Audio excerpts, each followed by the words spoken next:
Captain Sosa. Good morning. All right, great. Nice to meet you. I appreciate you very much giving me the opportunity, to have a little video recorded, conversation with you. All right.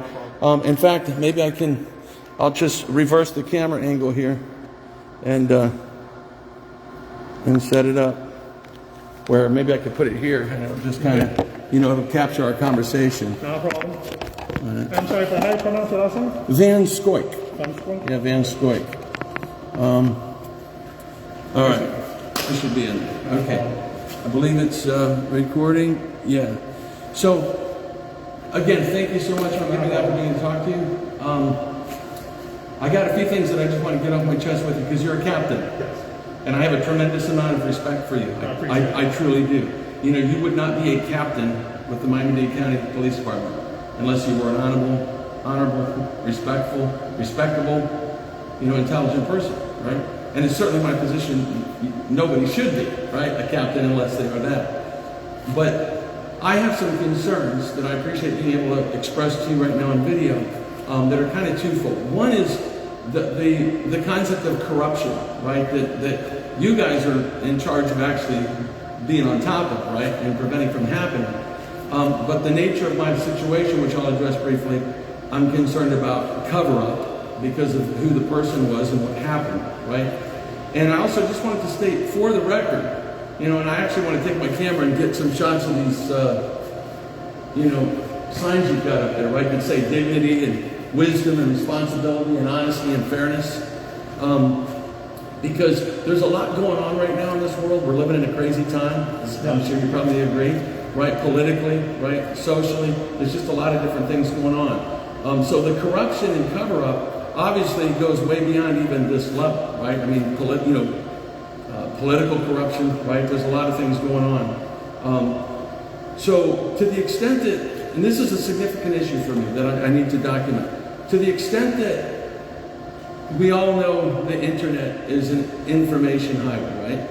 Right? You agree with me, right? We all have access to the internet. Now, on the internet, I'm sure we would both agree that it's a place where there's a lot of information. Yes. And some of that information is true and accurate.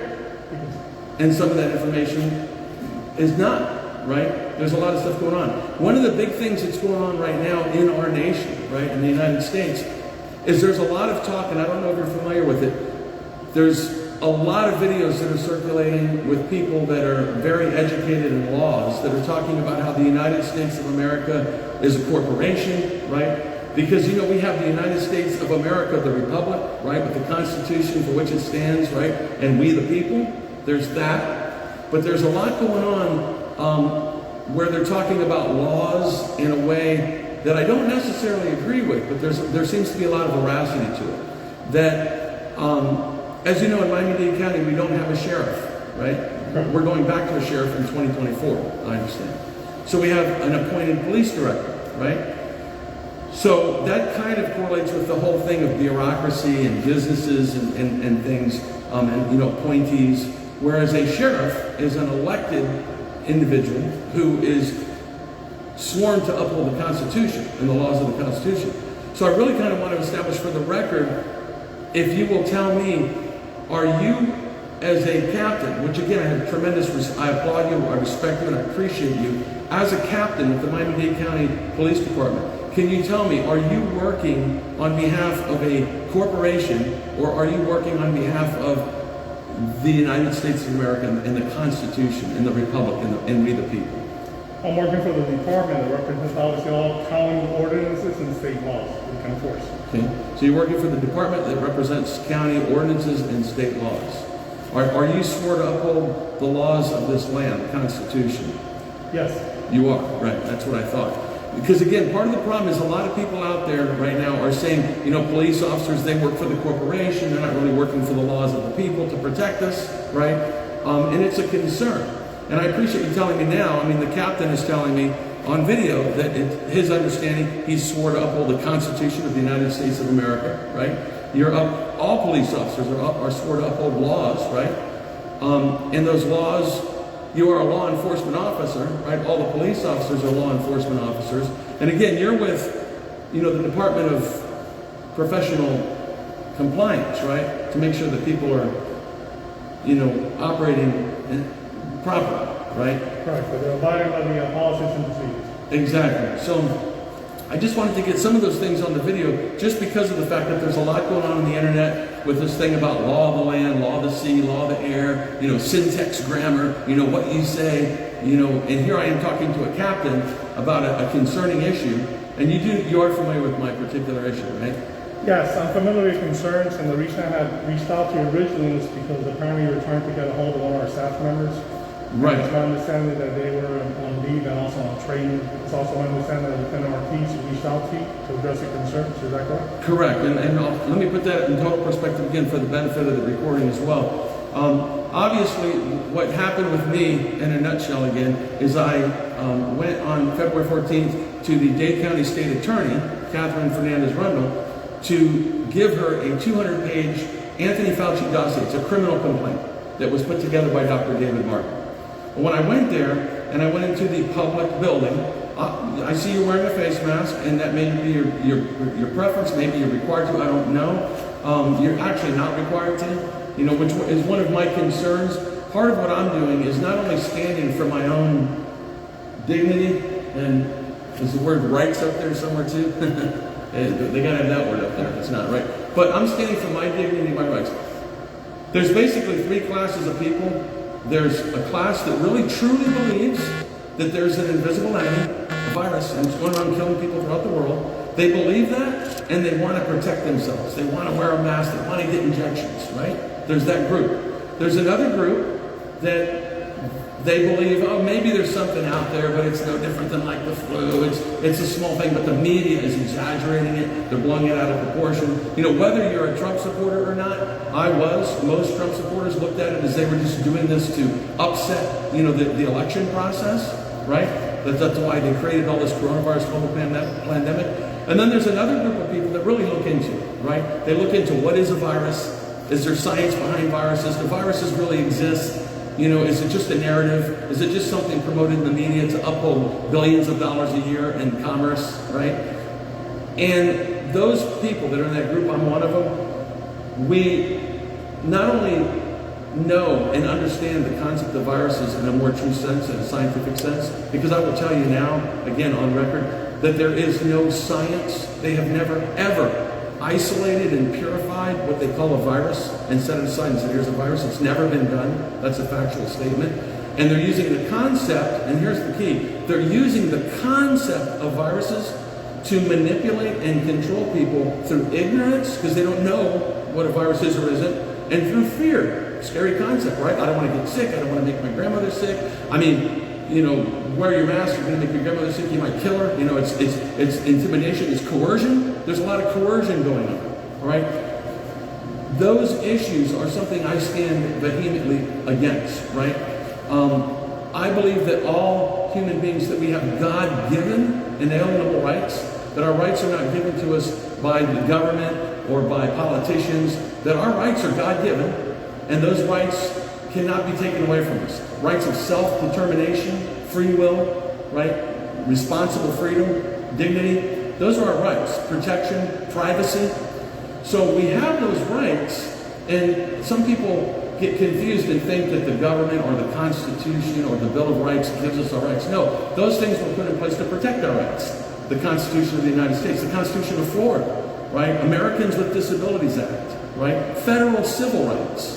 Those were all put in place to protect our dignity and our rights, right?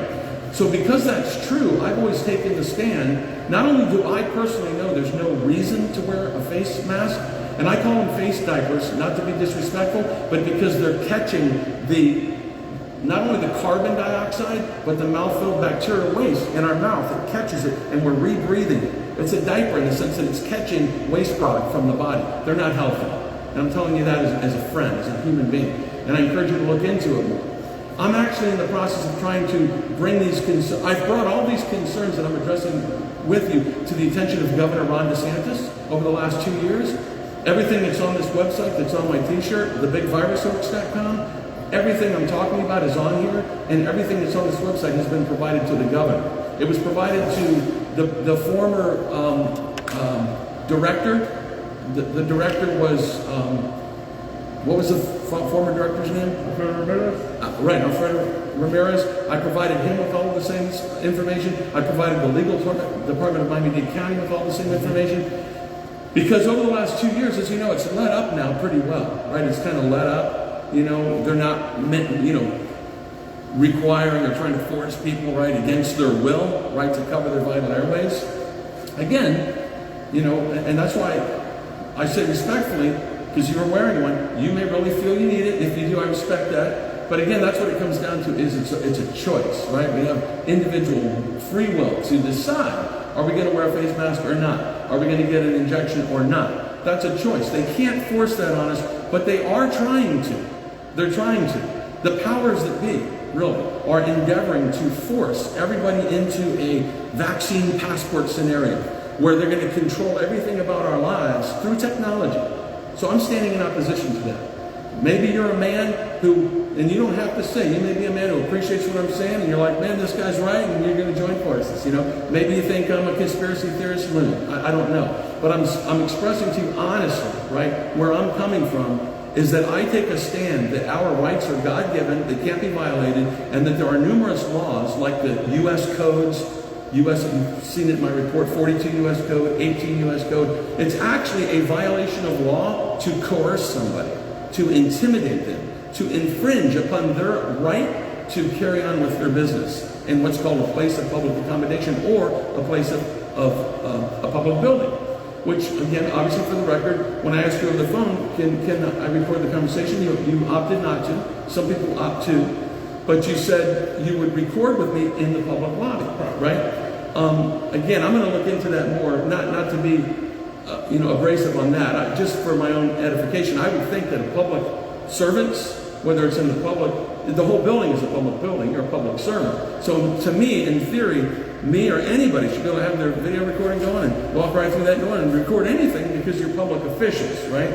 So that's something that, is just a side note. But the fact that you agreed to talk with me in this public area, it's a public building, they cannot violate people's rights. And that's what my case with the Dade County State Attorney initially was all about. It was me delivering a 200-page criminal complaint, and that criminal complaint outlines tremendous, I don't want to say allegations, but tremendous allegations against Pfizer, against Bill Gates, against Anthony Fauci, against all the people that are behind this move, right, to use concepts of viruses to manipulate and control people through ignorance and fear so that they can strip them of their rights, right? So I simply went to the Miami-Dade County State Attorney, a public building, recording myself on Facebook with the right to deliver a 200-page report to my public servant, my Miami-Dade County State Attorney. I wanted to record that, yep, here it is, I'm delivering it. I had the right to do that, right? So as you know, if you've seen the video, the bottom line was, when you came out to me right now, theoretically, when you came out to me, if you had come out to me and pushed me in the chest, would that have been battery against me? That would constitute statutory battery. That's correct, that would constitute statutory battery. If you grabbed my arm right now and poked me in my sternum, would that constitute battery? Yes, you agree with that. So I knew that when I went in the building, and it's all on video, when the chief investigator for the Miami-Dade County State Attorney came down and came out the door, and he didn't come up to me and say, hi sir, I'm the chief investigator, my name is so-and-so, what's the problem? What paperwork do you have? Can I see the laws you're talking about? He didn't do that. He just came right up, my name is Emilio, and if you've seen the video, you know. Acts of battery were committed against me by the chief investigator for the Miami-Dade County State Attorney. So after that happened and he ushered me outside, which was another violation of my rights because he ushered me out of a public building against my will, against my rights, I told him that I wanted to stamp a copy because he said he would take the complaint, right, 200 pages. But I said, okay, can you come back with a copy of the cover so I have proof, stamp it? He says, no, I'll sign for it. So he took the time to sign for it, and admittedly, I was nervous. I'm human. I got nerves. So after being pushed and abused by this man who's of a high status, right, being the chief investigator for the Miami-Dade County State Attorney, my nerves were going, but I was keeping my cool. And so he signed it, and I gave him the whole box, and he went away with the whole thing. So to make a long story short, when the Miami police were there, because I called the police from being assaulted, when the police came, the officer sent one of our officers in, and she came back out with the whole box, and I just took the paper off the top. I said, no, I just needed this, right, with his signature. And she said, well, no, this is your property. I said, no, that's the state, that's property of the state. I gave that to them, and he signed for it. And on the paper where he signed it, he even tried to cross his name out. So he basically relinquished that criminal complaint, official legal documents, back over to City of Miami. And that's a whole other ball of wax, because I've already contacted their internal affairs, and they're investigating. So, and they told me don't talk about that case, right? So I'm not talking about that case. So when I called again, because the supervisor for the City of Miami said it should have been Miami-Dade County that was here to begin with. So I called 911, and when the police officers came to the scene, if you saw the video again, you'll see the police officer came, and just on my verbal description of what happened, she said, so you'd like to press battery charges? I said, yes. And then she wanted to see the video, so I showed her the video of the occurrence, and then I turned my camera back on, and you can see on video, she said, I asked her, I said, you saw it on video? She says, yes. And I said, that's battery? She said, yeah, that's battery. Just like you, I described it to you, you said, that's battery. So here's a police officer who at the scene saw the video, acknowledged as a police officer it's battery, right? And she said, you'll be contacted, right, by an investigator. So I waited a good month. In the meantime, I did send emails to the state attorney and to the governor and to everybody else about what happened.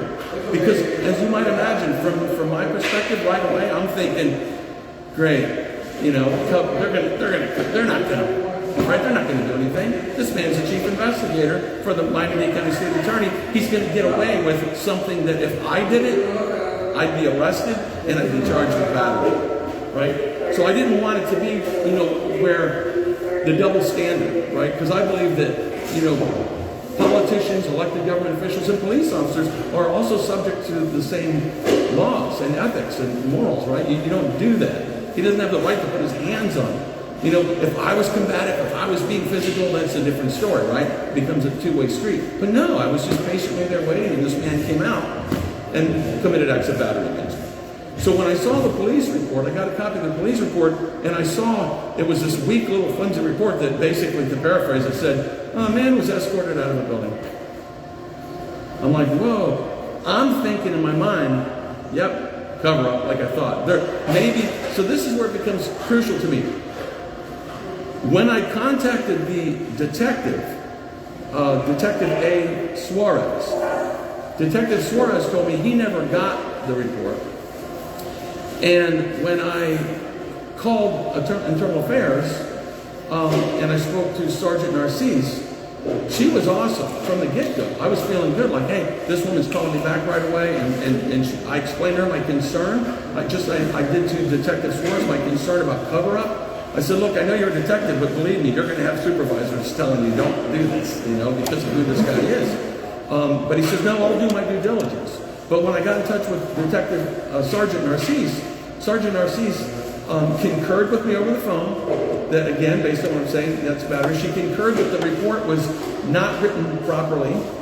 And so that same day, right, she had asked me for the video and everything, so she called me back right away. She was prompt. I felt good about that. Hey, she's looking at this. She acknowledges it's not right. She's going to contact the supervisor of the police officer and get a better report written. So at that point, what my concern became was, well, is she just going to call the police officer supervisor and say, hey, your officer didn't really do a good job, give me a better report, and then it's over with? To me, it became very important to know, did that police officer write it because her supervisor said, hey, this is chief investigator for Miami-Dade County State Attorney, you're not going to write it? Would you agree that would be a good important thing to know? Well, let's go back. I have a quick question. You mentioned that you had, if I want the specifics, you mentioned that you had already contacted Internal Affairs. And forgive me, I want to make sure that what you're telling me and asking me is on the video, if we can get maybe closer. You have mentioned, without going into detail, because obviously if you did contact another IA section, that would be a separate case, and that'll be an open Internal Affairs investigation. But you contacted IA for the city of Miami? Yeah, and that was specifically with regards to one particular officer with the city of Miami who was completely handling all of it wrong. He took a side with the Yeah. Okay. So we will get into that. Like I said, that's something that you already addressed with the department. Yeah, now, regarding your concerns with us, I know that. Well, first of all, when Lieutenant Ortiz reached out to you, did she address your concerns as far as why Ortiz hadn't gotten back to you? Yes, and Lieutenant Ortiz, she did make the point that the reason the detective didn't even get the report was because it wasn't filed with any criminal issue on it. It was just, again, like somebody went in the building and they were asked to leave. Right, which again, I told her, I said, that's the problem, right? And the question becomes, why was the report written so loosely, so weak?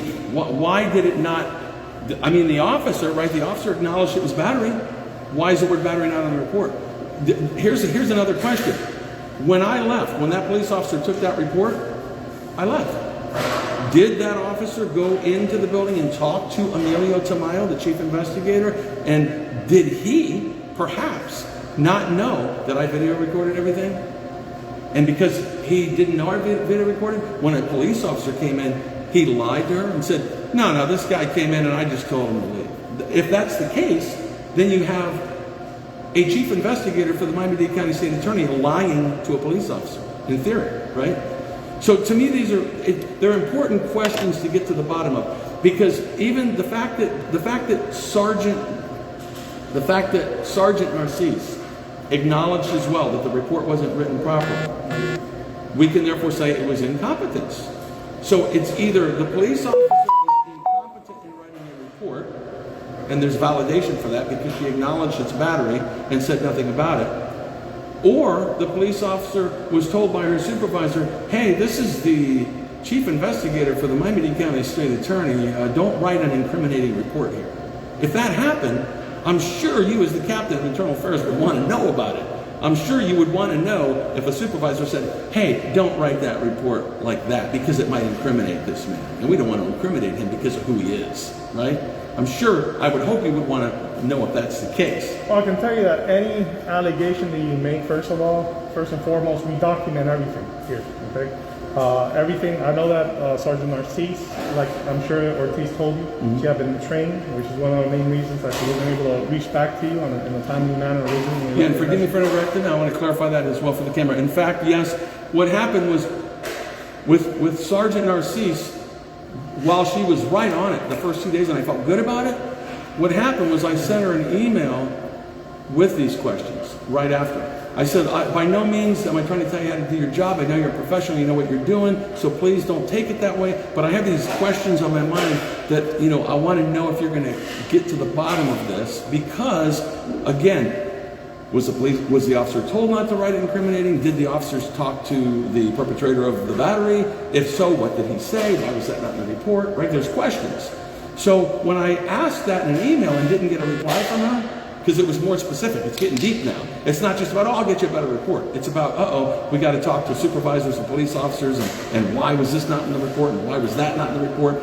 So when I didn't hear back from her, when I didn't get a response to my email for a couple days and called and she didn't answer, or before she answered every time I called, and then I called again and she didn't answer, and then a week went by and I called. Raised some concerns, which is why. Right, exactly. Raised concerns like, oh no, is now a sergeant with internal affairs in the pickle, where she's being told, hey, this is the chief investigator here, back off. That became my concern. However, yes, Lieutenant Ortiz, she gave me, at least she stated to me that, well, the reason you didn't hear back from her is because she was in training and I was part of that training and there were some things going on. So it may be justified in that sense. And in that regard, right, I could simply say, hey, okay, thanks for letting me clear all this out with you in the air, and, I'll just back off, let her do her job. In fact, a very good friend of mine who's one of the best attorneys I've ever known in my life helped me get custody of my son when he was 3 years old, right? Great attorney, Albert Diamond, super guy. He told me the other day, he says, Mike, let them do their job. I know you want answers and you're a go-getter, man. He says, you need to you should have been an attorney, but you got to at least become a private investigator, Mike, right? PI, which I'm going to do now. But he said, let them do their job. Back off, let them do it. They know what they're doing. Trust them. So, admittedly, yeah, there was a trust issue on my part with your department because of not hearing back from Sergeant Narcisse, because initially she was so on it, but then because of these more profound questions being thrown into the mix where she's going to have to, really not just get a report, but ask questions and then maybe other people found out about it and like, hey, wait, no, we're trying to keep this under the rug here, you know? Those were, yeah, my concerns. And that's why I was calling the department here, left some messages, talked to different people.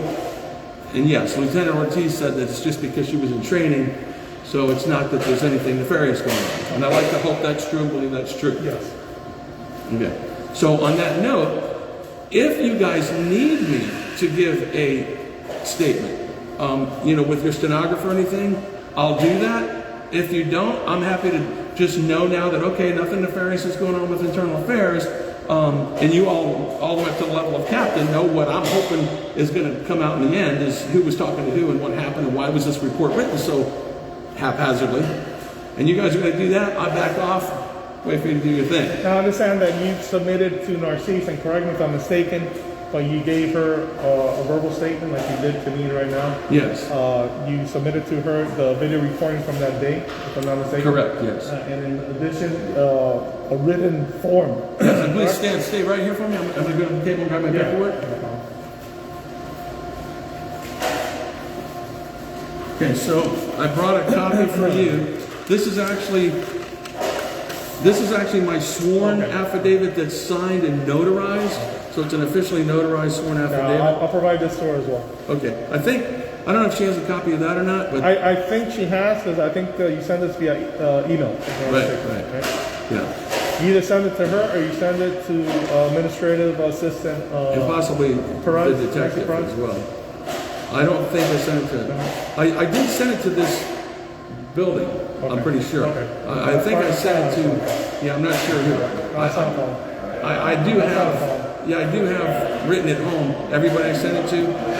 But I'll tell you, this sworn affidavit that I wrote all this like the same day. When I got home, because I wanted to have everything clear on my mind, the best, not even looking at the video. I knew what happened. I recorded. I just wrote down as articulate as I could everything that happened to get it all down. Let me just give you a little bit of advice as far as how we proceed here. Basically, basing a complaint and all the evidence that Narcisse observes and gathers all documents, all videos, body-worn camera, because our officers will utilize body-worn camera to conduct the investigation.